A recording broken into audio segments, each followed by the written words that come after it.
সম্মানিত মুসলমান ভাই ও বোনেরা, সকলের প্রতি আমার সালাম। আসসালামু আলাইকুম রহমতুল্লাহ।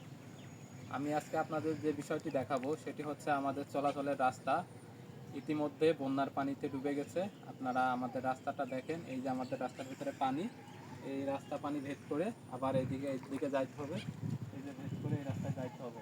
আমাদের চলাচলের জন্য রাস্তাটা খুবই দুর্ভোগ, বিপর্যয় নেমে আসছে এবং খুবই সংকটের ভেতরে আছি।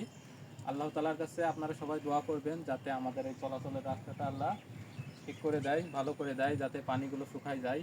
আল্লাহর রহমত যেন আমাদের উপরে নাজিল হয়। আপনারা একটু দেখেন ভালো করে এই যে রাস্তাটা,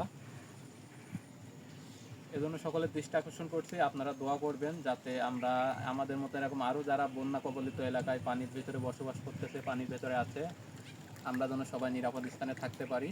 আল্লাহর কাছে সেই দোয়া করি, সেই সাথে আপনারাও আমাদের জন্য দোয়া করবেন। আসসালামু আলাইকুম ওয়া রাহমাতুল্লাহ।